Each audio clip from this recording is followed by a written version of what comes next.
for Sean Mackey to strike! It's Calvin Miller against McGowan. Miller sends it in! It's Miller time, baby! Champions again! Falkirk have broken through the glass ceiling! After 15 years in the wilderness, Falkirk Football Club is once again a Premiership club! This is Falkirk Daft. With Behind the Wall, we're navy blue, are you? The Pandas were put back in their cage yesterday as the Bairns arrived in Paisley and took away all 3 points with a stunning 2-0 win. Hello, welcome to Falkirk Daft. It's your unofficial Falkirk FC podcast. I am John McAffery, joined by the Ginger God of Pod himself, the one-man band in the main stance, Ross Wayne. Good evening, sir. Yes, it's do you know, it's not just been a good weekend, it's been a good seven or 8 days for the football club, hasn't it? Yeah, no, it has been very, very good. Aside from Scott Arfield signing for Livingston, Right. you know, I think that was always going to be the way. But like, let's not take a shine away from 3 points in the bag, you know. But it was a good day yesterday. Good wee away day. It's the first time I've been to the SMISA, Ross, and you know. Started in Glasgow, out to Paisley, and then back via Glasgow, a couple of pints in Glasgow, and then end up in the station for a couple of pints. It was one of those ones where I was going to leave, and then someone had bought me another drink. So shout out to Yvonne Johnson for doing that as well, because I was about to leave, and then she goes, "Oh, I've just got your order." I was like, "Oh no!" So And then before you knew it, it was 1 a.m. And no, it was about 8:30, but I was in trouble when I got up the road. So. And then you've just carried on today. Yeah, I've got to be in my. I've had a very stressful Sunday, Ross. Let me tell you. We got 2 new beds. They arrived on Saturday, and I have, you know, spent the whole afternoon building it. It's one of these ottoman beds, so I'm not too sure if I've done it right. But when I got to a certain stage, I was like, oh, it's not going down. But I think I need to put the other part on it and put some weight on it for the mechanism to work. I don't know. Anyway, I pulled it back to pieces again, and I'm stressed, I'm sweating, and I wish I'd just paid the guy £100 to make up the bed.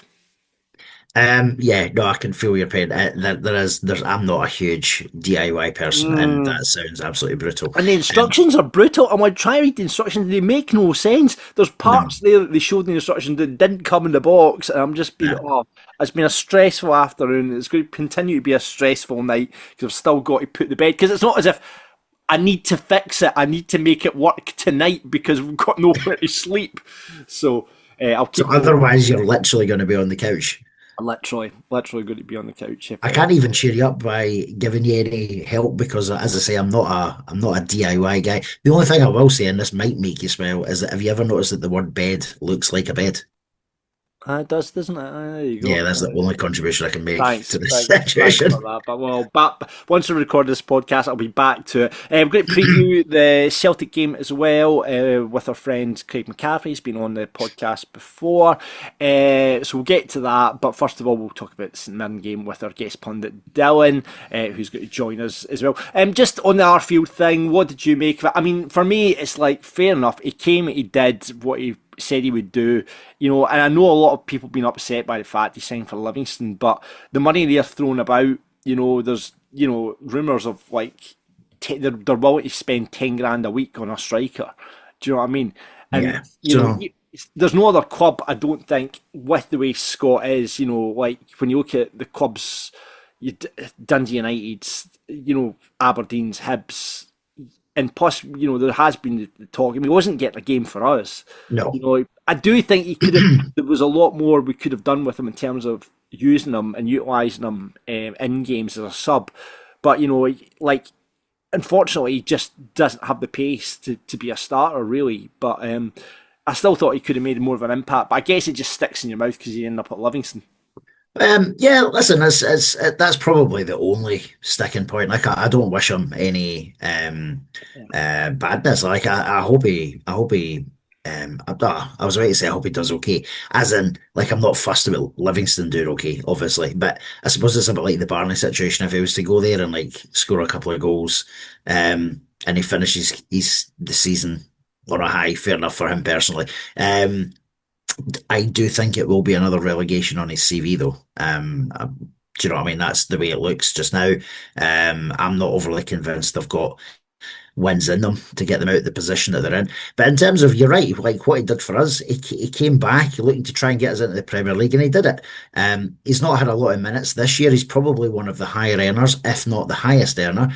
And let's face it, what's happened in the last 24, 48 hours is that we've extended Scott Bain's contract, and we have also just signed a striker from an English Premier League team. So that may well have contributed to us being able to do that. I guess so. I mean, 2-year deal for Scott Bain, and absolutely deserves it, Ross. He's been outstanding. It has. Yeah, there's only so much you can say about him now that we've not already, and he's done amazingly well. We were told yesterday through the grapevine that I think he'd picked up a bit of a knock during the week, but he's not trained in the last few days to try and make sure he's okay for the Saturday, which he did, and he had another really good strong performance when he was called upon yesterday as well. Absolutely.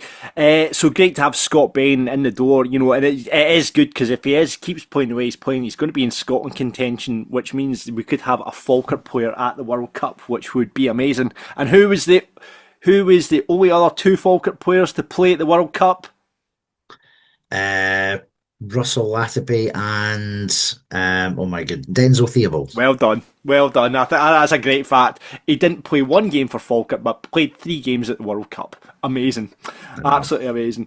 Ben Parkinson, obviously you talked about him there, signed from Newcastle for a fee. My God, Yes. Who was the last? I think John Stewart was the last player we paid a fee for. Maybe I am wrong, but I can't remember we've paid a fee for a player since John Stewart. I can't recall. Someone will correct me below. Yeah. Was there not a little bit of a rumour we'd paid a very small fee for Keelan Adams? In like it probably wouldn't have been much more than like 5 figures or something like that. But there was a rumour about that, but that's not confirmed. So John Stewart, Jesus, 50 grand we paid for John Stewart 20 years ago.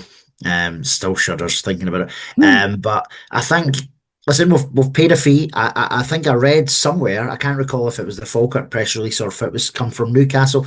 There's a sell-on fee being agreed. Yeah. As well, a percentage. So all bodes well. He's obviously got a lot of good stuff being said about him. It's another one of the Alan Fraser Chief Scout picks, and he's worked alongside John McGlynn. I think Jack Ross was named, Ross Wilson was named. So let's hope it's a real positive move for the boy. And he obviously just had a little bit of a cameo yesterday, but he looks quick. Yeah, absolutely. Really impressed by it when he came on yesterday, and we'll talk about his performance when we get into the game as well, obviously. Leon McCann, common knowledge, 150 games he's now played for us. We didn't realise last week it was his 150th game against Aberdeen. Obviously, he's alongside Aidan Nesbitt, one of the longest serving players, and like getting that journey from League One into being an absolute brilliant player for us in the Premier League is incredible. It is, yeah, no, and he's going strength to strength. Yeah. We can't say enough good stuff about Leon. Another solid performance yesterday as well. As I say, just like who would? I know he's had the odd moment, he's had the odd knock back by John. He's had people playing in his position over him this season and previous seasons, but every time he just keeps fighting his way back into the team, and he deserves his starting position 100%. Yeah, no, absolutely. So well done, Leon. 150 appearances, hopefully 150 more as well for us. Hearts tickets remain on sale. You can get them at the club shop. Obviously, we sold out against St Mirren yesterday anyway and looked brilliant. But there are tickets still left for that 8 o'clock kick-off next Saturday. Ross, you're not making it to the game, are you? No, I can't. I can't next weekend. Can't get along, unfortunately, but I will have to make do with the TV. I'm the same next weekend. I'll probably still be making this bed next weekend, the way it's going at the moment. But I won't be at the game, but I will be watching it on the telly as well. So yeah, tickets still on sale for that, and hopefully we can get a couple of thousand in that away end. Let's head into birthday corner now, however, and that's a belated happy birthday to Nicky Young. whose birthday was on Wednesday, and that's love from your husband Craig and all the family. Indeed. That's Not the too only bad. birthday you've got, Only birthday this week, yeah, just the players ones. Remember, And there's a if few you want a players ones. birthday shout out, just slide in our DMs, we'll give you a shout out on the podcast. Indeed. A few players ones though, none for the next couple of days coming, but January 15th, Stephen O'Donnell, ex-Arsenal starlet, 40. I think he's a manager now, or I'm sure he's like a manager in the Irish League now, Stephen O'Donnell. Yeah, he was managing over here at one point as well, wasn't he? Or no, that was Paddy Craig. You're thinking of. Paddy Craig was, yeah. You can. 40, just like it's these weird ones that make you feel old. You still remember as like 18. Michael Tidser on the same day, 36. And this is a shock. Dylan Mackin, how is he only 29? He looked 39 when he played with us. Who's played? I don't know. Dylan Mackin's playing. I mean, he was a kind of flash in the pan for us. Only played still in Albion, I think he went to, but God knows where he is now. Kilwinning Rangers apparently till 2024, so he might have retired now. So there you go. But that's mental. Derek McWilliams is on the 16th. Ben Hall as well. Ryan Shanley, one of the Invincibles, still playing for Stirling Albion as well. And Brian Kinnear. I don't remember Brian Kinnear.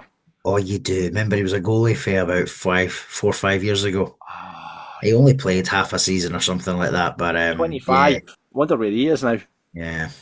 That was Ben Hall was actually all right. He was one of the Hartley signs that I actually thought was all right. Yeah, no, he did okay, and then he's been playing over in Ireland, hasn't he? In fact, is he not playing for the same team, Linfield, that Callum Morrison's at? I think he is. I'm sure that's where he goes. Yes, he's there now. Still there? He's still there. Yeah, I actually thought he was actually not bad when he played for us. But yeah. Because he came, was it Brighton or something we got him from? Or? He was a youngster. I think, do you know, you're saying he was all right. He was all right for the time, but like he wouldn't get a sniff at this level. Of course not. So, but yeah, he was probably okay, but he was in a real poor forward team. Yeah, 100%. On the 17th, it's Paul Mayers and Craig Taggart's birthday. Paul turned 56. Obviously, was in and around that 97 Cup final squad. And Craig Taggart, God, that's going back a bit as well, 53. Do you know, you forget, because Craig Taggart, beg your pardon, was obviously just a youngster in the sort of early 90s. Yeah. And I always associate him in the same sort of squads as Sammy and Crunchy. But then he would have been 10 years younger than Sammy and Crunchy and what have you. So, 53. I thought you hear the name and you think, you think he's going to be older than that. But there you go. There you go. Definitely weird. It just when I do these birthday calls, it just makes me feel old every time we do them. But yeah, listen, if you want a birthday shout out, slide into our DMs and we'll get you a shout out on the show. So from Birthday Corner, let's go into the draw for the FSS. This is the monthly draw that the Falkirk Support Society do. Remember, if you want to sign up for the FSS, for goodness sake, if you're not done it already, that's the only way we're going to move this club forward until the Taylor Swift comes in to buy us. So yeah, you need to support the club by signing up to the FSS if you can. They'd really appreciate it. You know, I'm a member, Ross is a member. Do what you can each month, whether it's £10, £15, £20, whatever you can do. Support the club each month, because it's really important. You know, we're a fan-owned club, and the only way we continue doing that is by signing up for the FSS. So I think it's about 1,200 members now, is it, Ross? Yeah, 1,300 members. It's growing, and as you said, John, it's a bit of a no-brainer. So if you can get involved, and you're not already a member, please do, and you could win one of the monthly prizes that we're just about to announce. Yeah, absolutely. So congratulations to Stephen Pearson. You have won 2 Pie Sports vouchers for yourself. Shout out to Pie Sports as well, and Ross at Pie Sports. We got some free pies from them yesterday, so thanks very much to Ross at Pie Sports. But there you go, Stephen. You can get Pie Sports vouchers. You are third on the draw. Second in the draw and winning a £30 behind the wall voucher, it is Jennifer Smiley. Congratulations, Jennifer. You get the 30 quid to spend it behind the wall. Don't spend it all on Venoms. And finally, winning the boardroom hospitality. Very nice. It's Charles Johnston. There you go. Fantastic. Yeah, well done to Charles, Jennifer and Stephen. Yeah, there you go. So well done. And if you want to be in the draw next month, all you need to do is sign up to the Falkirk Supporters Society and you're automatically put into the draw, and we'll be doing it again next month. Before we get into the St Mirren game, let's say thank you very much to Behind the Wall, of course. Met Brian Flynn, owner of Behind the Wall, at the St Mirren game yesterday. He was absolutely cheesing.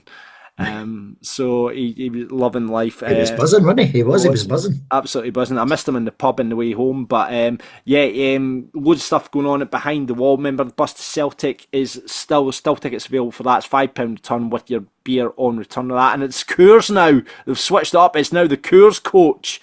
I like a pint of Coors. I think Coors was all right. Yeah, it's better than Carling, to be fair. It's better than Carling. It's better than Carling. So yeah, we thank you for your service, Carling. But it's now the Falkirk Daft Coors coach going from Behind the Wall down to the stadium. £5 return on Wednesday for Celtic. Hearts is still on sale as well. Still some spaces on that. It's £12.50 a return, which is really good considering you get the pint when you get back to the pub as well.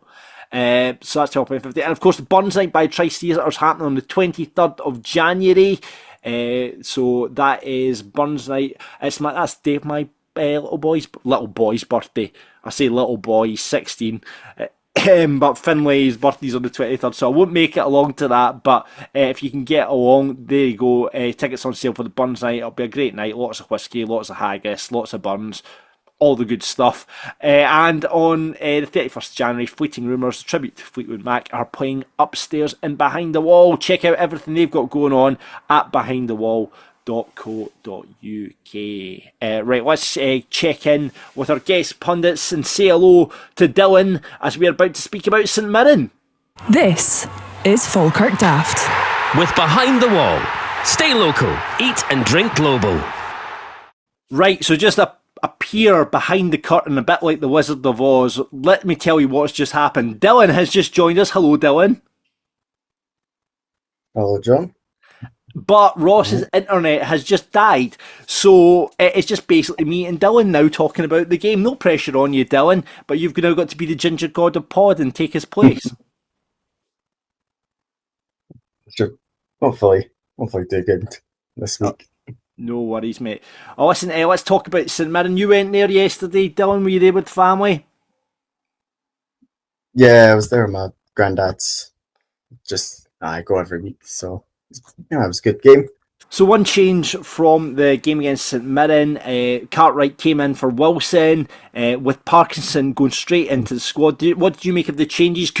We were sitting in the pub, Dylan, and we were like, oh my God, what was going on here? We couldn't work out who was playing where, who was doing what, but obviously in John McGlynn we trust. And I still, to this day, can't work out who was playing where and where they were playing, but it worked. What did you make of the changes, Dylan? Yeah.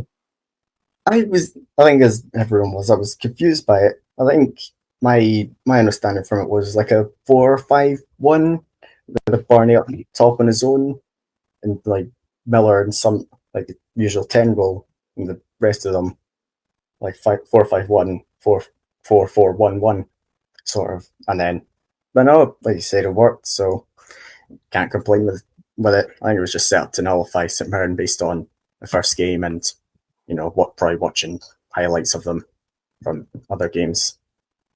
Yeah, no, absolutely. It was an interesting setup, but it worked. And as I say, in John McGlynn we trust. Great to see, obviously, Ben Parkinson's come straight in for a start. Interestingly enough, Alfie Ackerman on the bench. That was an interesting change, I thought.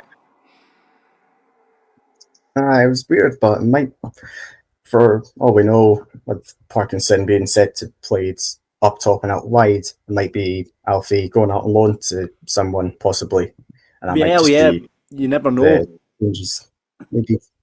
You never know. It might be the case that Alfie, you know, it's sad to see him not on the bench because we always know an impact. But there's only so many people you can get on the bench. Sam Hart's been absent from the bench for the last few weeks as well, which is interesting to see. But Alfie was that's the first time Alfie's not really been on the bench or not featured really. So, but as you say, they've got so many options and so much strength that is certainly coming off the bench. I thought it was going to be a bit of a rope-a-dope tactics in the 65 minutes. You know, we'd play this way, we'd keep it really narrow, you know, playing to try and dominate the midfield, which we did. but then bring on the cavalry. And he didn't have to really bring on the cavalry. He didn't have to get the bugle out because we certainly in the second half absolutely coasted that game, Dylan. But let's talk about the first half. It started really well. It was a bit of a 50-50 game, I think, in that first half. It was definitely much cagey in the first 45. Like, I thought maybe first 10, 20 minutes, like, we're a better team, as I think it's been the case all season. And then St Mirren, they grew into it, played their game, and then it was very 50-50. But probably not much. Yeah, can't mind much more from the first half, apart from Lundaloo lunging in to Bain. Oh God, yeah, that was a terrible tackle. Do you think it was a red card? A lot of people around us thought it was a red card. From my angle, it very much looked like it was high, very much more reckless. But I think I've not seen any other angles of it, so I think it's probably one of the ones I don't think it actually even made the BBC highlights when I watched it last night. Yeah, but it was a reckless challenge, and I actually thought it was a yellow myself. But I know a lot of people were crying for a red around me. But yeah, one of the ones could go either way. It could have absolutely. Dylan Tate had a chance. I mean, the closest we came in that first half was when he hit the bar. Good work from Barney Stewart to lay it off to him. Who again, Barney some of his touches were great. He gives you such a good option, Dylan, doesn't he? Yeah, it does, and like he's just one of the. You can definitely see comparing this time last year when he was coming in to now how well he's developed. Like, I think last year, if he was in that position, he might have not been probably would have not had as accurate a pass, or might have taken a shot on himself. But definitely he's came up as one of the probably. I think this Bill McKeever comes fully back is probably going to be the striker up top. Do you think Ross will go straight back inside as opposed to Barney? I think it probably depends on what and Ross's performance when he comes back into the team. If it's a good one, like maybe he gets an assist or just does really well, then possibly. But I wouldn't rush him back right away to starting. It'd be probably McGlynn special, 60 minutes, 65 minutes. Bring him on. Yeah, for Barney. I do think Barney did play well, created chances, and another player that I thought was excellent was Calvin Miller, who was outstanding throughout the whole match, and he was great. He just drove us forward, and it was like, again, he was kind of playing the 10, which he's kind of revelled in, and he kind of had a free role just to do whatever he wants because we had such a tight midfield. I definitely think McGlynn's learned that playing Miller in the 10 this season is probably the way forward from now on, and unless we bring someone who's a better number 10 than him, I wouldn't even sub him off for Nesbitt, Williams or that, because he's doing that well in it, and I wouldn't put him out wide even if we had an injury out there. Yeah, Henderson, Hendo in that first half had a bit of an off day, and I always put it down to the excuse of people that have got new babies. They probably had a bad night with the baby that night. But 3 missed passes from Liam Henderson is a first for everything. Sometimes just happens with players. Maybe having off a first half where it's not that good. Second half, coast through it. Just swings, just how it plays out. He done well to defend the misplaced passes from the 3 or 4 that he had in that first half, which is all you can ask for. Recover from the mistakes. Yeah, he certainly did recover from his mistakes as well. I mean, he went on to have a really good second half with him, but yeah, very on Hendo like. With it was kind of right in the road, and they had a good chance, which off the back of one of the chance Hendo mistakes as well. Another good chance they had was when Barney had a misplaced pass, and it fell to. It fell to it was a bit of a scramble in the box after it, but luckily Scott Bain was there to. In fact, it was the offside goal. Barney Stewart had the missed pass, and then obviously it was a mile offside though. I hate that rule. Hate that rule because I think it was like it just gives you that little boost, doesn't it? It gives the opposition that little boost when they have an offside goal, when it was clearly a mile offside. Aye, it was, and like you say, the rules a bit crap, but devil's advocate, if a player gets called offside right away and has a one-on-one and he might not be offside, there's probably a reason for it, but it's just. I think so, but I think when it's so obvious as that one was, it's like, what are you doing? What are you doing? The funny thing with it is when they're celebrating, you've seen the ends of the stands that were closest to the offside didn't celebrate as much, whilst the farther end of the stadium was celebrating. It was quite funny to see it. It was a bit of a heart and mouth moment, but I think everyone around us was going, why? It was miles off, absolutely miles off. But yeah, a couple of chances in first and in that first half. We probably had the best one with Tate coming off the bar. Scott Bain had a couple of good saves, one really good one with his feet, held another one quite easily as well, but nothing really troublesome for Scott Bain. No. It wasn't any outstanding saves, and as ever, his distribution was excellent yesterday. But we get into the first half, looking all right, and then second half, we just came out absolute guns a blazing, didn't we? Yeah, guns blazing. Like you say, it's probably just. I think it was just a bit of sitting around with the amount of subs they made at half time. Probably, I think it was enforced due to injury. Just kind of unsettled them, and I think we took advantage of the players being maybe not as experienced as the ones on the pitch, and just knew to find the net twice. Absolutely, absolutely. We knew exactly where the net was. Let's talk through the first goal. Outstanding from Finn Yeats. Great ball over the top from Dylan Tate. Calvin Miller forces the goal. I don't know. Shamal George obviously, was injured in the match, but I don't know what he was doing coming out that much. I mean, Calvin Miller was going through, but there was defenders covering. But listen, I'm all here for it. Yeah. Coming out, almost tackling Calvin Miller, falls to Finn Yeats, and what a finish, Dylan. Yeah, I actually went before it happened. I actually went to the toilet, so. Oh, did you miss it? I didn't see it.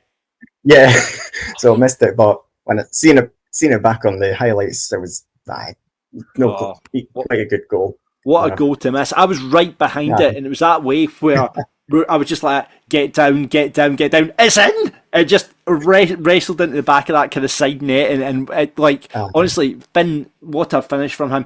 Interesting his celebrations though. I don't know what it was, but obviously he was going right. He gave it the old shush to the crowd, and then he said "fuck off." So I don't know if it was someone in the crowd was having a go at him, and he's just told them to fuck off, or if it's just been an explosion of emotion from him. Yeah, possibly. Who knows? But you take the goal, and as you say, Shamal George, don't know what he's doing, because if Miller goes down, if makes contact with Miller, he's off. And that Mullen comes on before he needed to. Yeah. So. But 35 yards out, and what a goal from young Finn, who's Finny-esque at his best. He just revels in whatever role and whatever position the manager gives him, and he's been excellent. He really has been excellent, and just so industrious. But Finn, let us know what you were doing with that celebration, telling people to fuck off. I'm intrigued to find out if it was someone in the crowd. And it didn't take long for another goal to come, Dylan, either. Calvin Miller again at it. Bit of build up from the left hand side, and he's obviously goes through, reacts to the block shot, and then he's in goalkeeper and a brilliant finish for him. Aye, I was able to see this one this time, but as I say, it was great touch. Just to react first. I think that's what Falkirk TV said, similar to Dundee United goal. Yeah, reacts first before defenders the keeper, and he just puts it away as tight as you want from that tight of an angle. And I think he was halfway down on the ground when he hit it. Can and it was great. I think we'll give Finn Yeats the assist for it as well, because it was his header that laid it into Calvin Miller. Yeah, aye. So goal and an assist for Finn. When it's a block shot, aye. Absolutely, we'll give the assist to Finn as well. And then that was it, 2-0, and absolutely coasting. And then that's when I actually thought the cavalry would have been on a lot further than it did, but 4 subs then come on.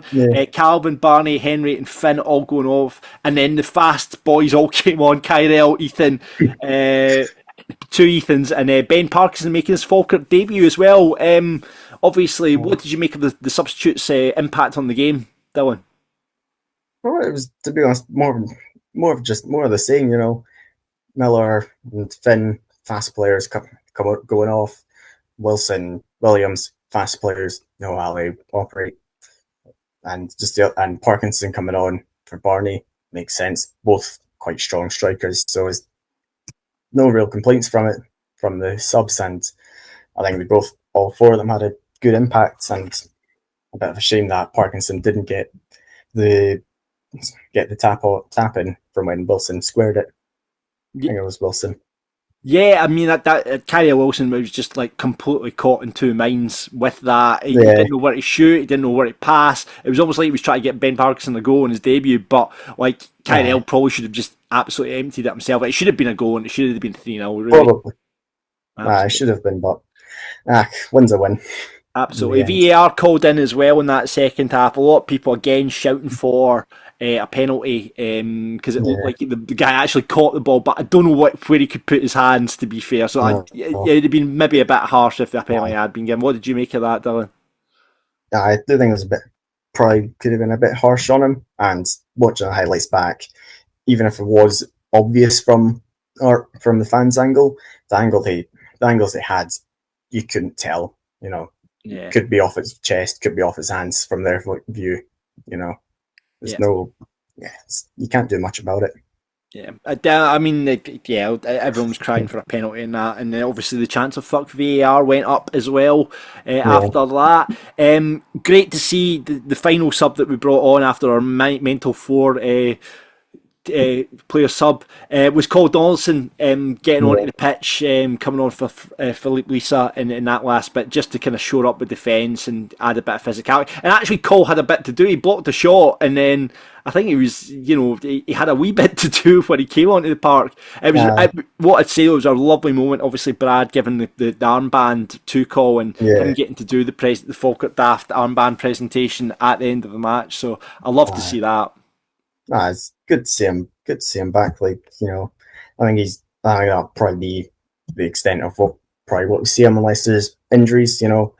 Coming on maybe 30 minutes or so to go if we're winning a game. Just to close it up, and that'll probably be the same if and when Lang comes back. Yeah, we'll find it very hard, I think, to get inside. Certainly the way Connor Allen was playing as well. It was outstanding again yesterday. In fact, there was no failure on that part yesterday. Every Monta man was absolutely brilliant.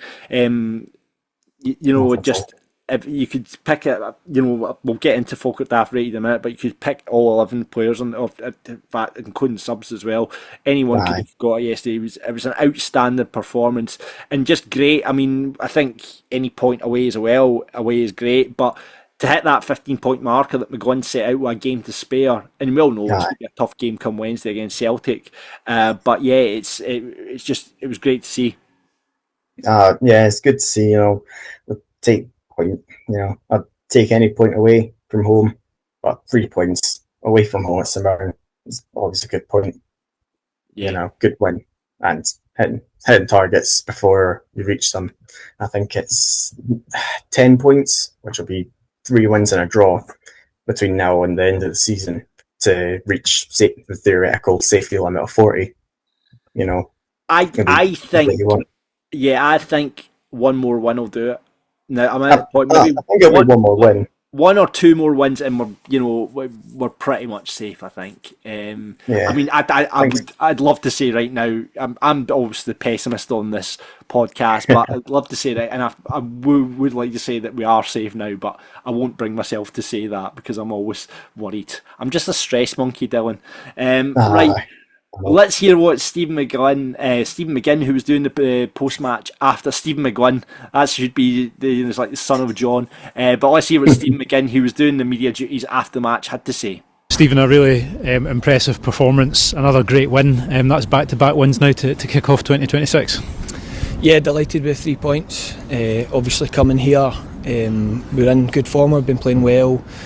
Getting boys back fit, a really strong squad travelling through here, and we wanted to give ourselves a platform to get the 3 points today. I thought we did that in the first half, and we really kicked on again in the second half. A wee bit of a change of shape today. I'm sure it had the fans kind of scratching their heads when the lineup was released.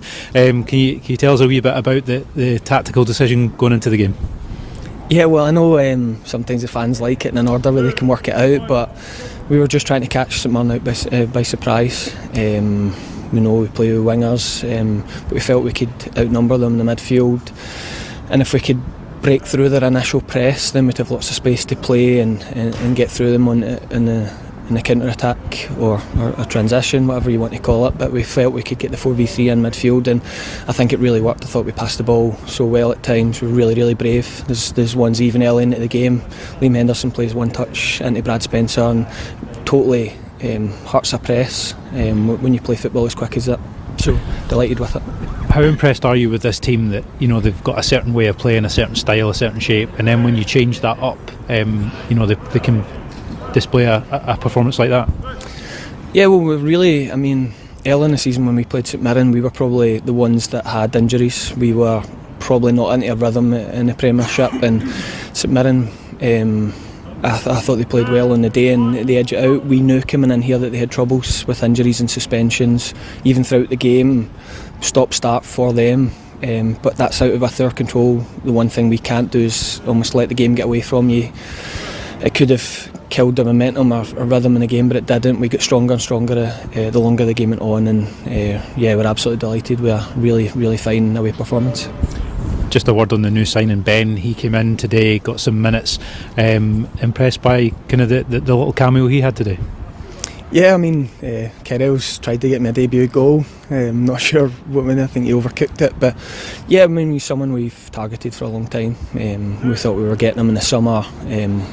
Then we thought we were missed out. Then he came back onto the radar, and as the manager said, we thank the club for continuing to build from a position of strength and backing us to bring Ben in. And I think he showed the fans travelling through here that he's an all-round striker. He's got a wee bit of everything. He's still obviously got to fill out. He's young in the game, but he's got loads of attributes for us to work with. There you go, Stephen McGinn there, talking through the match, and good to hear about Ben Parkinson. Obviously, I think he was on the radar, and a lot of people were saying he was rumoured to be coming last season, and end up at the club. And it's good that we have that connection. I'm a Newcastle supporter, Dylan, so it's good. I'm loving the fact we've got that connection with the Toon Army. It was obviously Ross Wilson and Jack Ross, both Falkirk lads, being involved at Newcastle now, so it's a great avenue to explore now. The boys doing their hometown club a favour, so that was good. And I was really surprised actually with Ben Parkinson, actually how tall he was. I wasn't expecting that. I think he's over 6 foot, looked like a bit of a physical unit, and looked a bit fast, but looked like he had a bit about him as well, so maybe fits our mould more than someone like Trey did.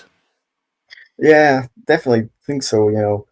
I think I'd seen, I think it was a Newcastle fan account saying he's about 6'3", something like that. So definitely, I think someone I could learn a lot from Brian Graham specifically. Yeah, but it's another one addition to the Brian Graham learning tree. So there we go. So Barney and now Ben underneath the Brian Graham learning tree, and then Ross still to come back as well. So there are plenty of options up front now. I mean, I'm pretty sure Brian will be pissed off that he didn't get off the bench yesterday, but as long as he's passing on his wisdom to these guys, it's definitely worth it. And we'll wait and see what happens with Ben. Let's go to your comments then, see what you had to say about the match. Tam Black, first in, we put up a gif of Rodney giving the finger, saying, when you get 3 points and fuck off the road. And he's responded by saying, look at the league table on the road, home to Bonnet, Douche, lads. That's a bit of only fools and horses banter. You're too young for that though, Dylan. Yeah, definitely. Stephen Thompson said Gaffer had the game on point. I was a bit confused with the passing in the first half, but I see now McGuinn was setting them up to annoy them and put them to the sword in the second half. In McGuinn we trust. Of course we do. James Adam, absolutely fantastic result today from John and all the team. So proud to be a Falkirk Bain as always. Also, it's so great proving everyone wrong. Roll on Wednesday, expect the unexpected. Come on, you Bairns. Hobart saw him in the pub yesterday as well. He said first half we kept them quiet, second half battered them. Should have been more than 2, to be honest. Feels like another fantastic Saturday night, Bairns, and it certainly was. Stevie Gibson, I saw Stevie at the match yesterday as well. He gave me the finger from afar. He said had draw written all over it in the first half. However, slight change second half, and there was only one winner. One word, pleasing, like that. Highway 62 says underestimate Falkirk at your peril. That was a solid top 6 performance today, and we're still strengthening the squad. Everyone put a shift in today, but Yeats and Lisa for me were especially outstanding.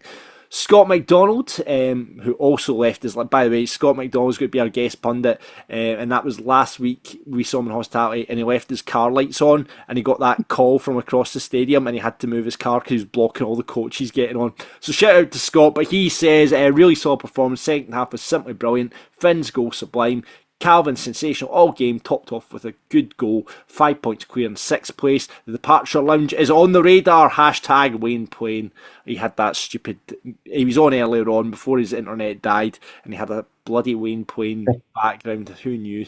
And finally, Kyle Sansom says, who are we all fancying in the qualifiers? Don't get ahead of yourself, guys. Come on. Keep it calm. 10th is fine. 10th is fine. I heard the ultras singing He's the Reason chant. I'm not sure what they were singing, if it was Premiership this season or Conference League next season. Conference League next season, brilliant. There was an Ultras chant yesterday that I hadn't heard before as well, so we need to find out for the Ultras to educate all the old people what the words were for it, because I was trying to work out what the words were yesterday. So yes, please get in touch with us, one of the Gate 20 guys, and let us know what the new song is and the words, so all us old people can start singing it as well. Let's go for the Falkirk Daft rated from you then, Dylan. Who do you reckon? There's plenty of candidates to choose from. It's a very hard choice, I think like safe bet is Yeats, goal and assist in the game, and just generally done quite well wherever, if it was in centre mids or out on the right wing, where I think he ended up near the end of the second half, just all over the pitch was just great. It deserves man of the match. The Falkirk Daft rated. Do you know what? I'm going to give it to you. I thought there's a couple of containers. So Philip Lisa was excellent. As ever, I thought Leo McCann was great. Connor Allen was outstanding. The whole midfield just worked so hard. But yeah, I think if we're giving him the assist, we're giving him a go, and he worked hard. Calvin Miller must be hard done by, because he was excellent yesterday. And actually, Calvin Miller has not had a Falkirk Daft rated vote this season. That's a surprise, because he's had plenty of great games, especially of late. But, I know, surprising, but yeah, Finn Yeats, I'll go with Finn Yeats for that. You got any Dafties? Probably just, I think Shamal George, just for coming out with Miller, going out for the Miller goal, and just his general time wasting antics, and then going off injured. I think just... He had a nightmare. He had a bit of a nightmare. Shamal George. So let's give it to Shamal George, or I could give it to myself for being late home and getting in trouble with the wife. But we'll go Shamal George then. I think that is it. Brilliant. Well, listen, Dylan, thanks for coming on. Thanks for jumping in, being the substitute ginger god of pod. We'll see. Hopefully, Ross's internet will get sorted for next week or for Thursday's preview. And enjoy the Celtic game. And thanks for coming. You get to avoid Falkirk Daft versus because Ross isn't here. So lucky you. So that's fine, because he was doing the questions this week. But I've got a funny feeling if there had been older questions, Dylan, you're a bit younger, so I might have had you on toes. Yeah, the extent of my knowledge is anything probably past 2012. There you go. And Dylan runs the if you're in hospitality ever, Dylan has the wee pop-up shop, and he runs the pop-up shop, and he also goes around with the shirt off the back as well, don't you? Yeah, I do. And it opens to the main stand before the match and at halftime as well. Get any Falkirk branded apparel or shirt off the back tickets. There you go. So look out for Dylan if you're in hospitality. Say hello to him. Say, you were on Falkirk Daft. There you go. Brilliant. Listen, Dylan, thanks for joining us on Falkirk Daft this evening. Thank you very much. So goodbye, Dylan, and hello to Craig McAffery. Chippy, he's been on this podcast before, and he is here to preview the game against Celtic on Wednesday night. Hello, Craig. How are you? All right, mate. How you doing? All good. Thank you very much. Celtic won at the weekend, which was nice. So there you go. But unfortunately, Rangers are back above you on the table now. Is that right? Yeah, I seen that. Yeah, I don't think it was never any doubt given how bad Aberdeen are at the moment. So it's no surprise, but it's very tight at the top. Hearts continue to march on, and we'll see what happens as we get through January, right? Well, exactly, and you've got your game in hand. I think you'll go a game ahead of Hearts actually when you play. I think I'm just having a look at the league tables because of obviously today. So Celtic on 41 on 21 games. Hearts obviously 6 points ahead of you and 47 points, and then Rangers, you've got a game in hand against them, but you can go level and it's a big if, you win on Wednesday, Craig. Let's talk about Falkirk versus Hearts at the stadium on Wednesday. I mean, Celtic have just been a basket case, as have Rangers this season. I've never known a season like it regarding the Old Firm. No, it's been wild, and there's a bit of maybe might have seen it coming. I just think I've been on here before and talked to it tonight. I think actually we'd maybe just done the podcast and Rodgers had left not long after that, maybe a week or so.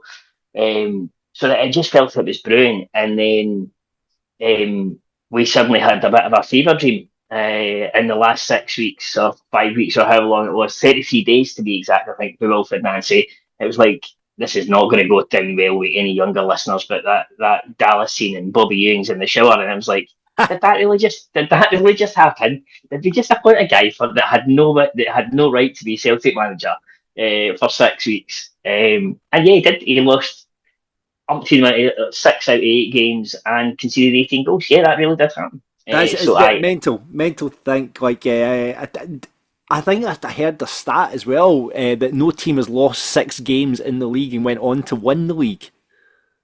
Yeah, there's a few stats kicking around like that, and I think I don't know if that's true or not. I think there's possibly 9 games being lost, but I think whoever wins the league this year, I think the points total will be probably potentially like the record, probably the lowest it's been. But I think 9 is maybe the max. So yeah, if we want to do it, we ain't got much wiggle room to kind of kick on. So yeah, it's just been a really, really strange season, and Celtic, I think I've been on here before and talked about it. Celtic just a mess. Like for top to bottom, it's possibly one of the worst assembled Celtic squads that I can think of. And I'm going to sound like a bit of a Celtic guy here, but generally since the 90s, but with a lot of money being spent on it. The difference of at the 90s, there wasn't a lot of money spent on it, but this squad's had a lot of money spent on it to be so disjointed and just lacking in so many gaps. Like for Celtic not to have an out-and-out centre forward when we've been needing one since January is just a beggar's belief that we don't have a striker in the building. It's absolutely wild. Do you think they'll have someone in before Wednesday's game? No. I generally... There's not even been any rumours or anything, has there? No, and the chat when we were going to the game yesterday was like, so clearly we've not had anyone lined up, despite the fact knowing. So regardless of who the manager is, you surely think that you've got maybe a list of strikers of different capabilities. Maybe one's a target man and is going to score X amount of goals, and another's like a poacher or whatever. And you've maybe got like 6 to 8 targets of those players, and you think, right, okay, we know who we're going to get now, and none of that's come to fruition. And then we try and go and get Diogo, again, because we were told by his agent that potentially he wanted to come, that he was looking for first team football. Kyogo then doesn't come. That gets out in the press, and again, it just makes us look stupid. Yeah. And the other thing would be that Paul Tisdale was gone, and Paul Tisdale's record of signings has been absolutely appalling. And as I just went, do you know what? We're not trusting anything that this guy does. Just rip up. Just rip up the list. Rip up the list. Yeah. So it's just been a mess. It's mental to think that, you know, last time obviously we played Celtic at Celtic Park, we were both there, but that was Martin O'Neill's comeback game. We obviously got turned over 4-0, which was the exact same score that you won by. Switching back to the back four, tried and tested. I was very surprised that happened. But it's just meant we've missed a whole Celtic manager since the last time we played these. And it's absolutely baffling. Like, and it's crazy. Like, say, how Wilfred Nancy, and it'll be one of the great stories, is how did Wilfred Nancy ever end up in front of someone's desk, because there was nothing to suggest that he should be an appointed Celtic manager. And yeah, then we're back to Martin O'Neill version 3. We're kind of running out of managers that we keep going back to. Celtic live in sort of retrotopia, where we go and get a manager, they leave, they come back. We go and get a manager, they leave, they come back. We've not really got anyone left we can do that with. We're kind of struggling with that, unless we suddenly go and get Gordon Strachan in the summer, which is the only one that's not been back. But it does kind of, you do wonder what's going to happen. But O'Neill came in obviously Saturday, and it is to be expected.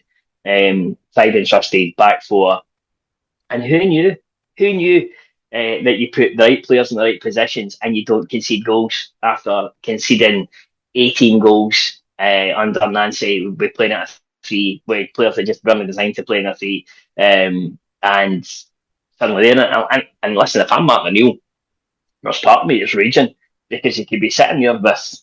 I mean, you very well could have been top. I think you would have actually been top of the league if O'Neill had stayed. And very interesting. How did you look? I mean, obviously formation aside and putting the right players into the right positions. How did you look on Saturday under O'Neill? Yeah, I mean, pretty good, to be fair. It was enjoyable, and there was a confidence, I think, as well, in terms of you're going in at half time, which seemed to have been the way under Nancy, that people would play Celtic first half, kind of keep the score to a kind of minimum and be in the game, or be leading, as we've seen in a few occasions as well, and then make some tweaks, and guess what? That team then comes out and we don't combat it. And we win. So Saturday you had that confidence that actually we wouldn't concede. Missing chances. And like Yang seems to have come onto a real game as good again on Saturday, not just like going forward but going backwards as well. Tereke, after coming back from a hardly great African Nations tournament, was actually pretty good and was doing the simple thing, which was not trying to beat his man 6 times and put the ball across. But we missed. Maeda had a couple of chances, a few other. Hatate should have scored. He was probably our poorest player on Saturday, and I think there's a case for him not to play against yourselves. And then Johnny Kenny gets put through 1-on-1, and Johnny Kenny does what Johnny Kenny does, and he doesn't score, and he misses, and you're like, that was a terrible finish. Like, how do you not score that? So yeah, we looked much more assured in terms of the defensively, but everyone, you just knew it was a team that just knew what they were meant to be doing, and there was just a bit of a confidence amongst the team to kind of go and play. And yeah, Anil's record in the sort of 2 spells is he's won quite a few games by 4. Yeah, there's been some scrappy games, but he's scored quite a few goals under his stewardship so far.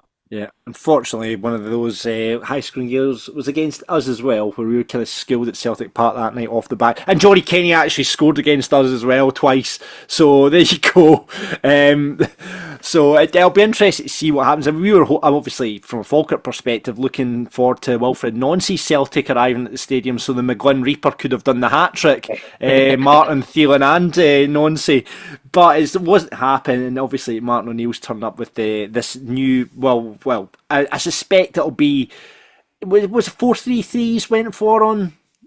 Yeah, it's 4-4. Yes, it's a 4-3. It's definitely a 4-3-3 in terms of your two wide players, and then Maeda playing sort of through the middle. And I imagine until we get a striker in the building, that'll be the way that we play. And I suppose so Yang out on one wing and Taneki was out on the other one. But right, yeah, okay, and then obviously McGregor, Hatate, and who's in the 10?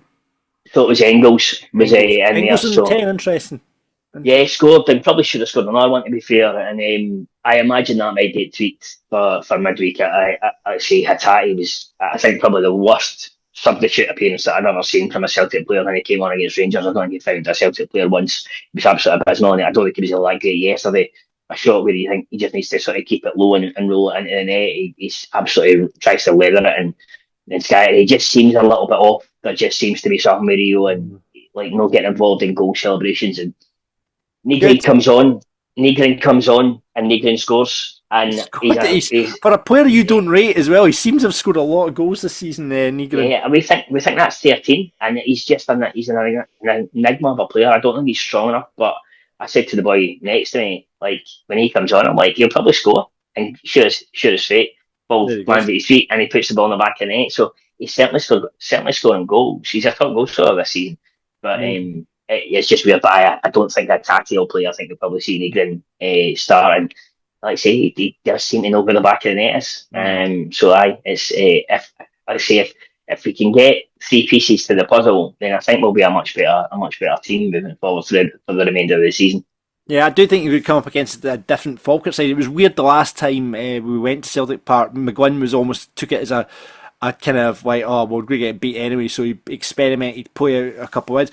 I don't know how Falkirk will line up to on Wednesday because, you know, the John McGlynn 4-3 usually will match up in formation, but he just goes mental. That like at St Mirren we played with four midfielders, and then it was almost very imbalanced in the way we played with Calvin Miller and Barney Stewart up front, and then Finn Yeats just kind of floating about as well. It was very strange, but I don't know if he'll just go back to Old Faithful and bring in Kyrell Wilson and for maybe Henry Cartwright on Wednesday, and then kind of go 4-3-3 and match up with these. But in McGlynn we trust, and who knows, he'll cook something up like he did against Motherwell when we played this more mad 4-2-2-2 formation. So we don't know what's going to happen come Wednesday, but I think I think he'll see this as an opportunity because it's a free hit for us. He's hit his 15 point target that he wants to hit for this quarter. So effectively a free hit for us, and I do think we could maybe snatch a point for the game, hopefully. It's a weird one, right? Because there's almost I think, I don't know how you feel about it, you probably feel differently. I think I had been listening to you pre-Christmas, and you were talking about like the points total and where do you sit. There's almost a point now where you can probably relax a little in terms of like you're safe as far as I'm concerned. Well, we're closer to Celtic. We're 11 points off Celtic, and we're you know, when you look at down the table, we're 16 points away from that second bottom spot. It feels like he's a way like out of any bother at all. So there's a little bit of like I don't so much see it as a free hit for he's like he's at home. Like, and you've got your fan base will not allow the game to kind of be, and it'll be a different one, right? As opposed to like 2,000 fans shoved into the shittest corner of Celtic Park. But at least with this one, there's a little bit of like your home support, and and there's only about 900 Celtic fans will be there, so it's not exactly going to be like a big. But and you say he's playing well, he's played incredibly well, and I think full testament to like be sitting sixth in the league and comfortably. Sort of the best of the rest, because the rest of the teams have been up and down. You've been pretty consistent. You're going to get beat. That's just the nature of the game. But it feels like you're in a fairly solid position, which must be great. At sort of come January to be sitting going, right, we've got 36 points or whatever it is. It must be must be pretty good from a Falkirk fan's point of view, right? Yeah. 30 points we're sitting on at the moment, which is incredible. I mean, it's sitting in sixth position. It's been a mad season though, with everything that's going out around elsewhere. So that's kind of worked in our favour, I think, a bit with Motherwell being so good and taking, and Hibs being pretty good as well. Those players, and I mean, obviously, what it hasn't worked is that Celtic and Rangers have had clubs, including ourselves. Obviously, we've not been beaten by Rangers this season. We've taken 2 points off the Rangers this season. So it's been really interesting, and that's kind of worked in our favour a wee bit as well. So, but yeah, if you told me we'd be sitting six come this time and looking, I'm not going to say it yet, but when you're 20 points away from Livingston, 16 points away from Kilmarnock, a draw at the weekend there was great for us. So I would let touch wood. I would say we are safe now, and it would just be a case of if we can keep pushing and potentially ending in that top six. Who knows? Yeah, listen, and there's also a great bit as well, right? Livingston have got the saviour to come and save them from relegation. The legend that is Scotty Arfield, right? I'm absolutely delighted that he's left your building. Absolutely, my feelings on Scotty Arfield. So yeah, you must be delighted that he's gone and joined the team that you can't beat. Oh well, yeah, I'm 100% certain he'll come off the bench and probably score against us as well, which should make the night with Scott Arfield and Russell Latapy at the Shire really interesting. But no, we've all made our peace with it all. We've all made our peace with it all, and if Livy are splashing the cash, fair play to them. But they're going to need to do something. But yeah, score predictions for Wednesday. I think 3-1. I think we'll win 3-1. We seem to be scoring, weirdly, we do seem to be scoring, under Neil, we seem to be scoring goals. But listen, it might, 3-1, 2-1, but I think I'll sit my neck out with 3-1, and I just fancy Negra and Maeda, when they're on the pitch, they tend to score, so we may get another one from somewhere else. Yang seems to be in a bit of scoring form at the moment as well. Fair play. I think it'll be 1-1. I'm going to take a draw. Take a draw in this one. And that, if it was Wilfred Noncy Celtic were playing, I would have predicted a Falkirk win. But it's very different. So we'll wait and see. And I'll be interested to see what we line up with. Like I say, I suspect Kyrie Wilson might come back in for Henry Cartwright, or maybe Ethan Williams. Who knows? They might even experiment with putting their new sign Ben Parkinson up front. We will wait and see. I've seen that from Newcastle, right? Yeah. Permanently as well. Yep. Permanent signing. So, but Barney's done very well since he's come back. So we'll wait and see. Who knows? He might fancy Big Brian to lead the line and just do Brian Graham things against Liam Scales and Trusty, because I think he does what he wants, Brian Graham. So we'll wait and see. Right. Barney Stewart goes to the Neil Lennon finishing school and learns his trade there, and before he comes back to use. Listen, there's been a heavy debate in this podcast, but listen, he scored 8 goals in 13 appearances, and there were still, most of them were consolation goals, so great. I'll offer that. Right, listen, before you go, Chippy, you did this the last time. How well do you know your team quiz? We'll let you had 6 points, and you're currently sitting 4th in the table. We'll let you see if you can better your points score, and we'll give you 60 seconds on the clock. You can pass what you want. You've got 10 questions here in front of me. You up for it? On you go. Right, here I'm getting better after the last 2 attempts, so let's see if we can make it 3rd time's a charm. Let's go. Right, your time starts now. Who scored Celtic's final goal against Dundee United on Saturday? Benjamin Negrin. Who wears shirt number 23 this season? Yang. Who has scored more goals this season, Maeda or Nygren? Nygren. After Falkirk, who did Celtic play next? We play Auchinleck Talbot in the Who's cup. Celtic's current chairman? Brian Wilson. What is Celtic's current goal difference, plus 17 or plus 19? Plus 19. What season did Celtic last win the treble? I'm terrible with the years. 20, whatever Andrew, so 2023 season, I think. Yeah, must be 2023. Which Celtic player received the most Scotland caps whilst at Celtic? All McStay. How many days was Nancy manager of Celtic for? 33. Prior to Cal McGregor, who's Celtic captain? Scott Brown. Up. There we go. I think Ross has made these questions far too easy. He wrote them tonight. Maeda scored the last goal against. So he did, aye. So there you go. Yeah. Tanecki's number 23, so didn't get that. Nygren you got. Talbot you got. Brian Wilson you got. Plus 17, not plus 19.